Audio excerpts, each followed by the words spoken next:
a little bit about ways of getting the bites for hybrids. So a converted denture, a patient who had their teeth taken out, had the implants placed, a lab came in, put temporary titanium cylinders on the implant, did a conversion, is the best way to get a bite for a final hybrid. We're not dealing with blood, we're not dealing with all sorts of commonalities or common data between the patient's teeth and patients having no teeth. It's the best way to do it. If the patient has an overdenture and no covering of the palate and relatively short distal flanges, you can still do this with an overdenture. Sometimes you can just modify the patient's overdenture so you can get those little composite squigglies where you want it. I'll show you a technique where we have a patient with implants, maybe they didn't torque out well enough, who's wearing an existing denture, and we can convert that denture to a sort of jig that will help us with the bite. It works okay. Sometimes the bite's right on, sometimes the bite's not great, but it's okay because even if the bite's not great, you can grind it in. The resins we use in 3D printing are not that hard to adjust, and then just re-scan the patient with the different bite. The worst way, and I'll show you a very laughable case, is to get the patient's vertical with no prosthesis. Like this patient here, I'll talk about him later, lost his upper denture. And so we had to figure out a way to get his bite. So here's a patient who had an overdenture, and you can see that the overdenture has an open palate. These cases are kind of challenging because the way you place an implant for an overdenture, those locators are pretty forgiving of angulation. But with a hybrid, we have to correct for that angulation. So we traded out this patient's overdenture locators for multi-units, did our thing. So you can see here we have an open palate. We shortened his lower overdenture to expose the retromolar pad. So we have our little squiggly lines on the overdenture and our squiggly lines in our soft tissue scan for the iMetric, and we were able to get the patient's bite. So the patient is wearing, in the image on your right, just these little mini scan bodies from iMetric that you scan and bring into the iMetric software. Then you do a domino scan on the patient, and with domino scan, it doesn't really matter if you have the composite markers or not. You can go ahead and take them off, just because that augmented reality device, which is the iMetric, is just looking at individual implant positions. We did a face scan on the patient. The lab brought that in to the scan and designed his prosthesis, and we were able to print out a monolithic 3D printed design. In this case here, this was done on carbon, and characterize the patient's gingiva. One thing that's really pretty cool is if you look at the occlusal pattern in exocad and compare it to the mouth, and this is a good litmus test of showing if your prosthesis is seated all the way. So if your occlusion, unadjusted, looks exactly like exocad, you know that hybrid is down all the way. It's not screwed in more on this way and screwed in more on that way. And so it got to a point where the courses I teach at Implant Pathway, we hardly ever adjust. The assistants have been forgetting to put out high-speed handpieces. These just go in without adjustment. And here's his final prosthesis. So one other question we got at Brighter Way was, okay, fine, digital workflow you guys are doing seems to be working out fine. Can we just do this in 2 appointments? Can we scan them on day 1, go straight to zirconia on day 2? The short answer to the question is yes, absolutely, right? The zirconia is going to fit great. The problem is the expense if it doesn't. Right? So when I get a PMMA or a 3D printed temporary and I want to make changes like less gingival display or maybe the midline's not right, it's not a big deal, right, financially. Whereas if you go to zirconia, you're looking at $5,000 an arch, so that's $10,000 and you need to redo it. Who's going to pay that? Is it you or the lab? Because it's kind of your fault. So here's another case that shows why we go in 3 appointments. So patient has converted denture, scanning with iMetric. In this case here, we used Trios, and we scanned the soft tissue scan bodies for the iMetric system, merged it together. The lab came up with a design. In this case here, we went with PMMA. And when we delivered it, the patient is showing too much gingival display, right? So it's just not pretty. And so we went back, took pictures, took another face scan, corrected that, and we were able to do that in zirconia, and the patient is showing much less gingival display. A couple things about a patient that has no teeth is that if you want, you can take an impression and the lab can make you occlusal rims. And you can use these occlusal rims and scan them in the patient's mouth or send them to the lab and they can do it the old-fashioned way. One thing that's really helped me with these edentulous patients is using a facial thirds gauge. And these don't cost a lot of money. You can buy them on eBay for about $100. I believe Dr. Wally Renee on the Real Dental 3D printing group even has a 3D printed one. You can print it for free. But the thought process is between the bridge of your nose and underneath your nose, this dimension here should be the same dimension with your mouth closed. And so what I'll typically do is make those measurements, play with the occlusal rim, and get the patient's facial thirds.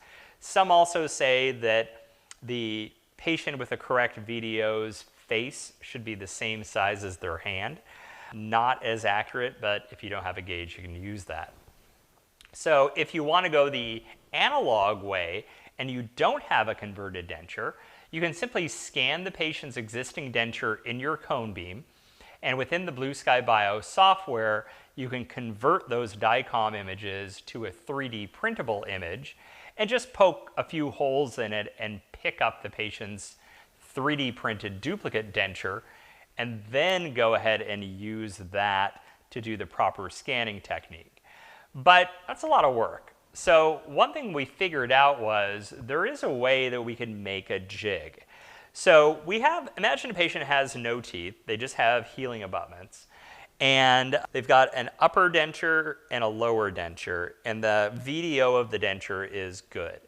So why not duplicate that denture in a cone beam? So take that denture in occlusion, you use a rubber band or we use Blue Moose now, scan it in your cone beam, pull it into Blue Sky Bio, and then make a 3D printed denture in occlusion and just cut a window.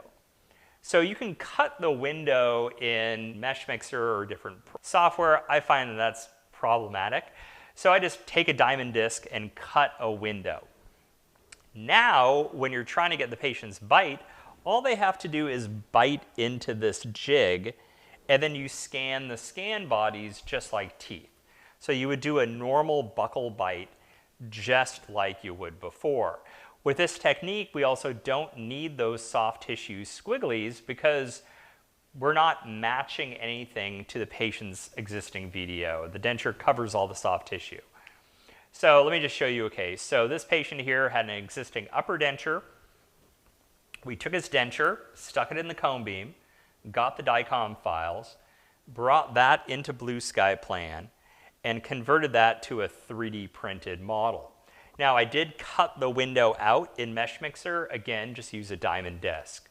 So the patient wears this prosthesis, and if you look at the image on the lower right, you can see the patient bites into this prosthesis, and now we have our vertical. And if you look at the images on the upper left, you can see how I got the buccal bite with just those soft tissue scan bodies and treated this pretty much like a normal crown and bridge case. Scan the scan bodies in the patient's mouth, scan the opposing, have the patient bite into this jig, and then get the bite. Surprisingly, this fit really well. And so this is the patient's unadjusted occlusion. And so we were able to get that. Now we got a 3D printed, or this one's a PMMA hybrid, and there was a bit of a shelf on this hybrid that we didn't like. So we sent that back to the lab corrected that shelf, and we have a nice unadjusted zirconia hybrid right there for you. Okay, so let me tell you about this case. So again, one of the things we wanted to do at Brighter Way was test out all these different theories on how to do a digital hybrid. So I went to the True Abutment Symposium, and there was a prosthodontist speaking about how he did a digital hybrid. And he really skipped over the part about getting the patient's bite. So after the lecture, I'm like, hey, great case. How'd you get the patient's bite? And he said, oh, we just used the facial thirds gauge and just opened the patients up with blue mousse until they were at the accurate dimension. So I thought, okay, well, I went back to volunteer at the homeless shelter, and sure enough, one of our patients came in and lost his upper denture. And so we wanted to figure out a way to get the patient's vertical. We didn't have a facial thirds gauge, so we just used a ruler and measured this distance and put enough blue mousse in the patient's mouth to get them to open to the correct vertical. Here's the blue mousse. We did layer after layer after blue mousse until we got the patient to that dimension. And this was one of those cases where we tried to go direct to the implant instead of to the multi-unit, and disaster. So anyways, this is what I got back from the lab. Take a look at the midline. That midline is really off, right? So what happened? Well, when I was having that patient biting into the blue mousse, there was nothing kind of telling the lower jaw where to go. So the lower jaw was just deviating to wherever it felt it thought teeth were. And so, okay, I got something that's really ugly in the patient's mouth. By the way, the patient was like, yeah, this is great.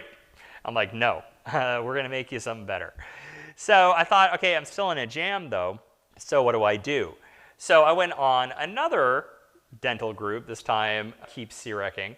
And one doctor talked about how he gets the vertical and he just has the patient bite down on the scan bodies.